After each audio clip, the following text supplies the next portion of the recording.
Barumsa keenya kutaa sadaffaa darbeetiin waa'ee jecha ijaaruu kan baranne yoo ta'u, achi keessattis sagalee gabaabaa fi sagalee dheeraa irraa akkaataa jecha ijaaruu dandeenyu bal'inaan barannee turre.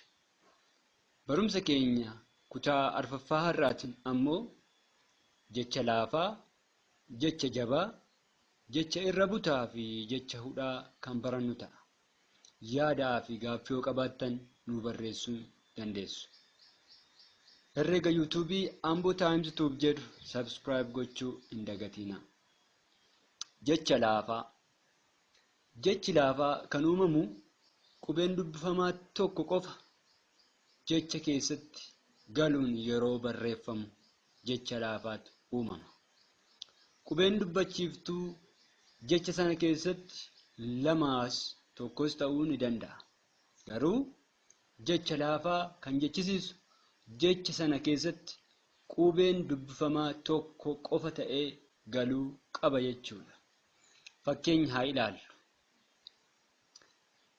Gara, laafaa, gabaabaa, amala, duuba, kofa, tola, dheeraa, ana, jabaa, lafa, alaa fi kanneen kana fakkaatan jechoonni qubee dubbifamaa tokko qofa of keessatti fayyadaman jecha laafaa jedhamu jechuudha. Jecha laafaa kanneen biroos hedduutu jira. Isaan shaakaluu dandeessu, dubbisuu dandeessu. Jecha jabaa. Jechoonni jabaa kan uumaman qubee dubbifamaan gosa tokko lama ta'ee jecha keessatti walitti aanee yoo barreeffamedha. Kana jechuunis jecha tokko keessatti qubeen dubbifamaa gosa tokko walitti aanee yeroo barreeffame bakka qubeen dubbifamaa lama ta'ee walitti aanee barreeffame sanatti sagalee jabaatu uumamaa jechuudha. Fakkeenyaa yoo ilaalle jabbii jecha jedhu kana keessatti baan lama ta'eetu walitti aanee dhufe. Kanaafuu bakka baan lama ta'ee walitti aanee dhufe kanarratti sagalee jabaatu uumama. Hafuura jabaatiin yookaan sagalee jabaatiin dubbisnaa jechuudha. Bakka kana jabbii jennee jechuudha.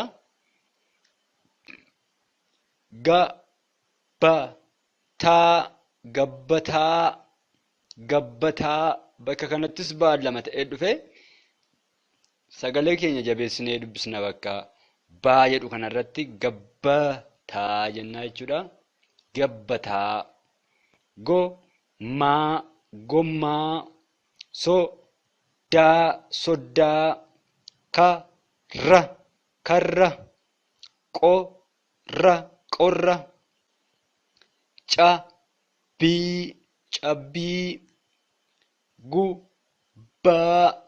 gubbaa,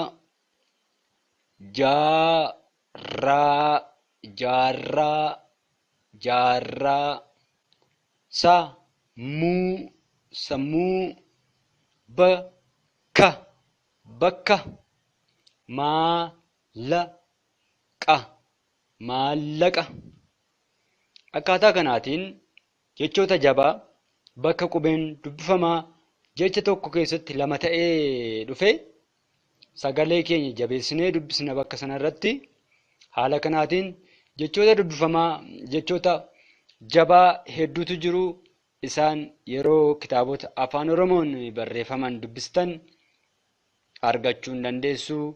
Kanaafuu jechoota jabaa dubbisuu, barreessuu, shaakalaa waa'ee jecha jabaa kanumaan kan goolabnu ta'a. Jecha irra butaa. Seerluga afaan Oromoo keessatti dubbifamaan yookaan dubbachiistuun lamaa ol walitti aananii barreeffamuu hin danda'ani. Jechi irra butaa ammoo qubeen dubbachiistuu qubee dubbachiistota hin ta'in qubeen dubbifamaa gosa garaa garaa lama walitti aanee yeroo dhufu jechi sun jecha irra butaa jedhama jechuudha. Jecha sana keessatti jecha tokko keessatti qubeen dubbifamaa walitti aananii dhufan qubee dubbifamaa gosa garaa garaati. Qubeen dubbifamaa gosa garaa garaa sun jecha tokko keessatti yoo argaman jechi sun jecha irra butaa jedhama jechuudha. Qubeen dubbifamaa gosa garaa garaa jecha irra butaa keessaa kan isa jalqabaa yookaan jechi sana keessatti qubeen dubbifamaa inni jalqabarra dhufu sagaleen iin yookiin qubeen dubbachistuun iin liqinfamtee hafti. Qubee dubbifamaa isa jalqaba jecha irra butaa keessatti dhufu achiin booda sagalee itti aanu dubbisnaa jechuudha. Kanas fakkeenyaan haa ilaallu. Fakkeenyaaf harka jecha harka jedhu kana keessatti harii as fuulduratti jechi kun jecha kana keessatti qubeen dubbifamaa gosa garaa garaa lamatu jira. Isaanis raa fi kaadha. Raan jalqabarra dhufe kaan immoo dhumarra dhufe. Kanaafuu raa kana fuulduratti sagaleen rii jedhu ni jira. Sagaleen kunis qubeen ii yookaan dubbachistuu iini iddoo kanatti liqinfamtee hafteetti keessa beekannoodhaan irra bunnee darbine sagalee itti aanu dubbisna jechuudha. Harka otoo ii barreessine iddoo kanatti hariikaa ta'a. Hariikaan hiika hin qabu. Jechuu barbaannes barreessuudha nun gargaaru waan ta'eef akkaataa kanaatiin jechoonni irra butaa uumamu. Harka, jilba, korma, qalbii, kufte, sirba, arba, galma, rirma, harma, morma, bultii, waqtii, mirga, sirna,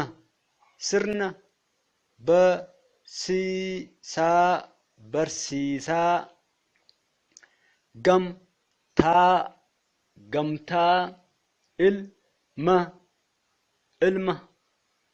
Isaan kun jechoota irra butaati. Jechoonni irra butaa hedduutu jiru. Jecha irra butaa kana yeroo dubbisnu qubeen dubbifamaa gosa garaa garaa lamatu walitti aanee dhufa. Qubee dubbifamaa isa jalqaba irratti dhufu sagaleen iin fuulduraa liqinfamteet sagalee itti aanee dhufu dubbisna jechuudha. Haala kanaatiin dubbifamaa shaakalaa dubbisaa kitaabota afaan Oromootiin barreeffaman haa dubbisnu. Jechoota achi keessatti barreeffaman xiinxallee haa ilaallu. Isa kamtu irra butaadha, isa kamtu jabaadha, isa kamtu laafaadha, isa kamtu immoo dheeraadha jennee haala kanaatiin adda baasaa deddeemna jechuudha. Waa'ee jechoota irra butaa kanumaan kan goolamnu yoo ta'u shaakalaan itti qaqqabuu dandeessu. Jecha hudhaa. Jechi hudhaa kan uumamu mallattoo hudhaa fayyadamuudhaan. Kunis qubee dubbachistuu fi qubee dubbachistuu gidduutti fayyadamuun hin danda'ama. Kalammataa qubee dubbifamaa fi qubee dubbachistuu gidduutti galuudhaanis fayyadamuun ni danda'ama. Qubee dubbachistuu fi dubbachistuu gidduutti yeroo fayyadamnu sagalee ta'a sana iddoo lamatti nuu hira jechuudha. Haala jecha sanaatiin iddoo lamatti hirree qubee dubbachistuu fayyadamna jechuudha. Qubee dubbachistuu fi qubee dubbachistuu addaan qooduudhaaf galeera yoo ta'e. Qubee dubbifamaa fi qubee dubbachistuu gidduu yoo gale garuu sagaleen jidduu sanatti uumamu sagalee hudhaadha. Sagalee dubbachuudhaaf baasuudhaaf xiqqoo nama cimu ta'ee jechoota sagaloota akkasii qaban keessatti galchuudhaan fayyadamuudhaan jecha sana barreessuudhaaf nu gargaara. Fakkeenyaaf haa ilaallu qal'aa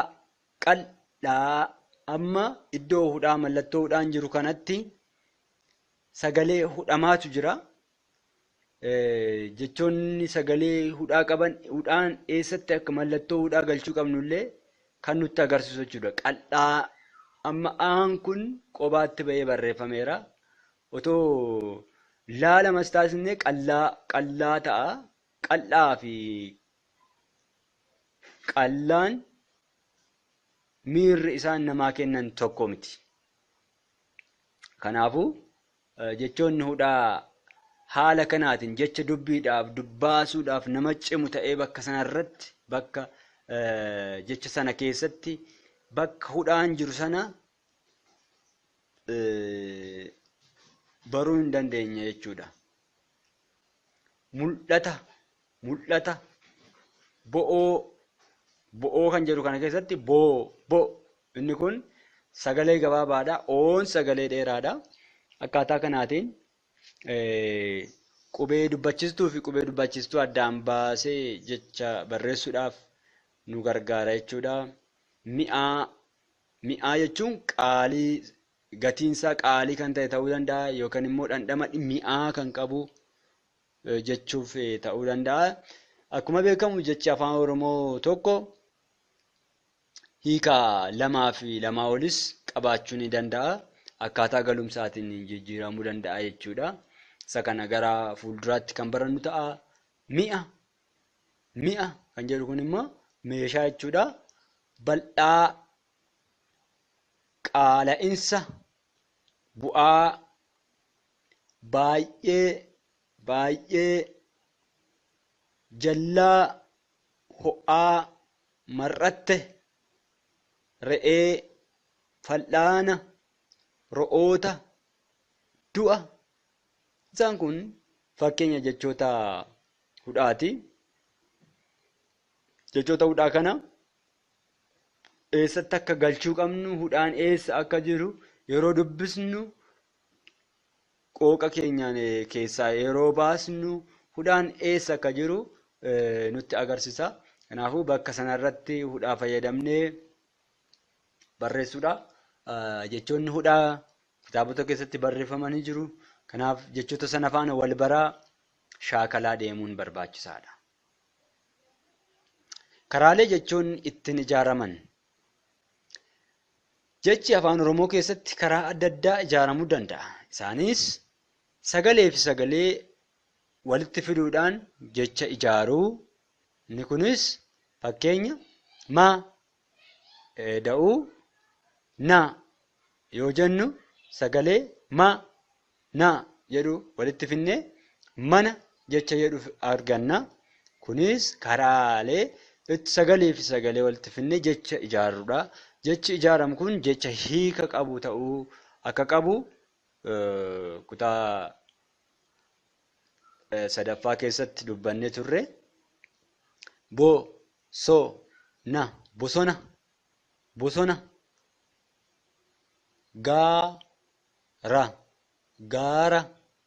Gaara jechuun tulluu lafa ol ka'aa jechuudha.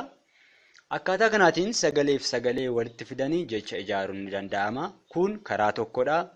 Karaan biraa jechoonni ittiin ijaaraman jecha tokko irraa jecha biraa baasuudhaan jecha ijaaruun ni danda'ama. Kunis mala jecha sana keessatti sagaloota bakka isaanii wal jijjiiruutiin jecha biraa uumuuti yookaan jecha biraa argachuuti. Fakkeenyaaf jecha lama jedhu keessatti laan sagalee maa dursee dhufa. Sagalee kana wal jala jijjiiruudhaan sagalee maa jedhu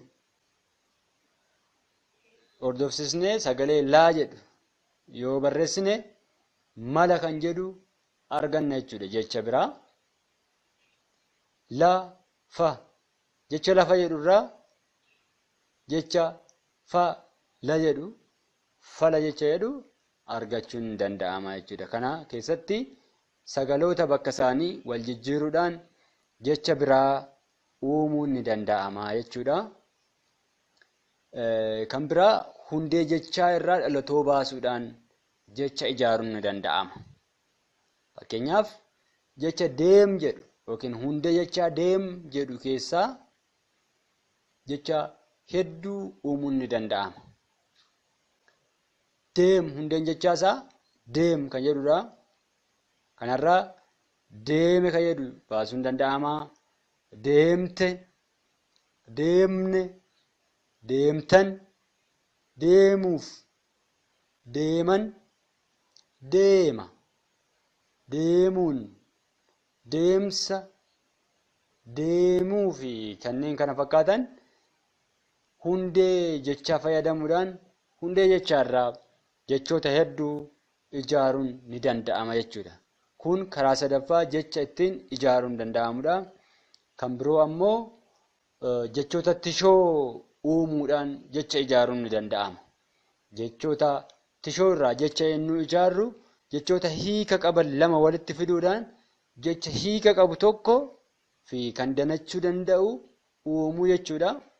Innis haala kanaatiin gara kan jedhuu fi dhabeessa kan jedhu walitti finnee gara dhabeessa yookaan immoo gar dhabeessa jecha jedhu jecha biraa ijaaruun ni danda'ama jechuudha. Saba kan jedhuu fi lammii kan jedhu jechoota of danda'an mataa isaaniitti dhaabbatanii hiika mataa isaanii qaban lamaan walitti finnee jecha biraa sablammii, sablammii jecha jedhu ijaaruun hin danda'ama. Akkaataa kanaatiin jecha ijaaruun hin danda'ama jechuudha.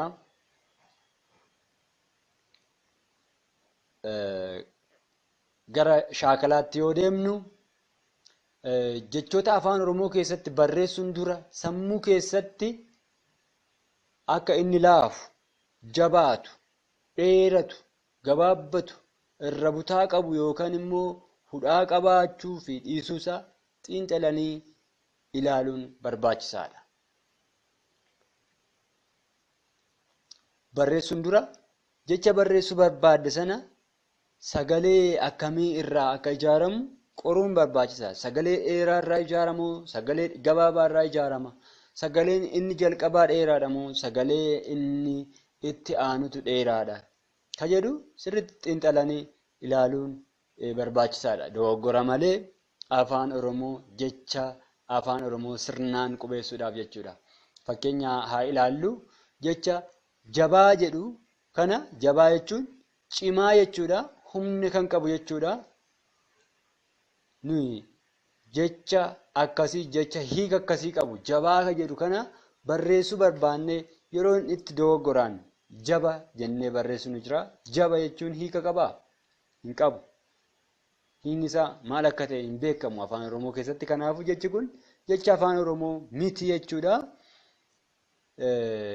Yookaan immoo jabba yoo jabeessine jabba jennee yoo barreessine hiika qabaa? Hin qabu. Kanaaf of eeggannoo kan nu barbaachisuu fi kanaaf jechuudha osoo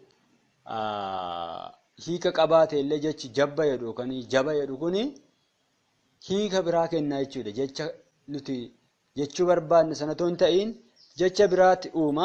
Jechi sun jecha nuti barbaanne otoo hin ta'in jecha biraa kan kennu waan ta'eef of eeggannoodhaan barreessuun barbaachisaadha. Asirratti yoo shaakallee fakkeenyaaf jecha dhufe jedhu kana dhufe kan jedhu kana namoonni tokko tokko yeroo barreessan dhufe jedhanii yeroo itti barreessan ni argina. Dhufe otoo faallama ta'e immoo dhufe garuu namichi kan jechuu barbaadame dhufe kan jedhu jecha dhufe jedhu barreessuu barbaadame dogoggoraan garuu haala kanaatiin barreeffamuu hin danda'a. Kanaaf of eeggannoon barreessuu kan barbaachisu. Jechoonni qubeen tokko jecha nu barreessuu barbaadnu sanarratti hiika guddaa uumuu danda'a. Jecha sana akka jiruun jijjiiruu danda'a.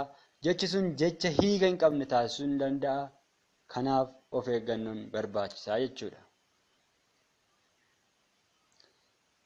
Gama biraatiin jecha dhaabbata jedhu hiikni isaa jaarmiyaa jechuudha.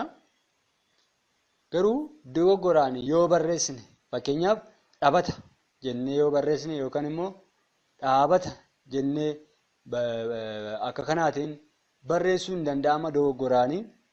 Dhabata kan jedhu afaan Oromoo keessatti hiika hin qabu. Dhaabata jechuun garuu ulee jechuudha kan namoonni qabatee deemu jechuudha.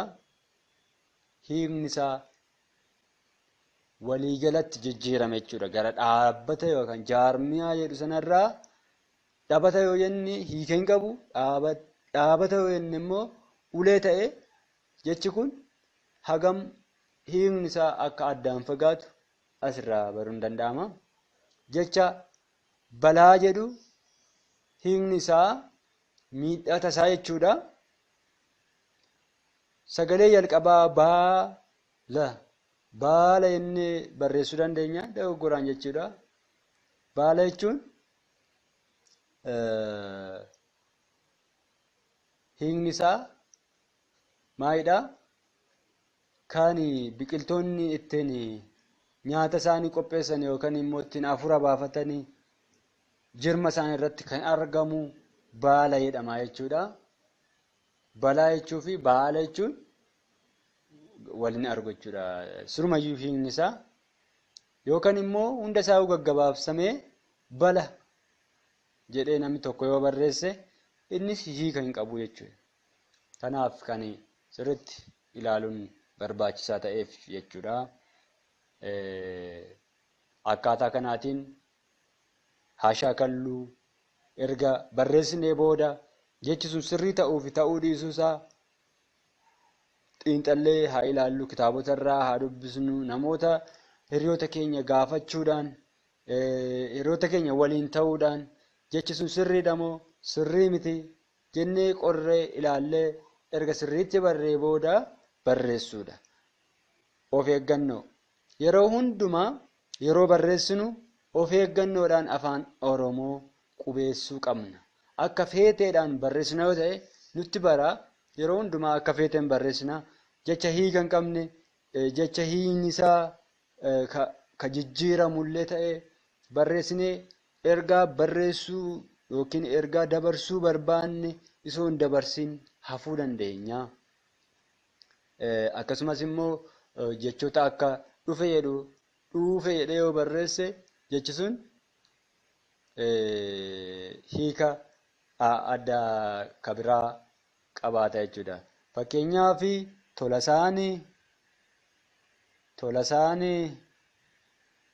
tolasaan dhufe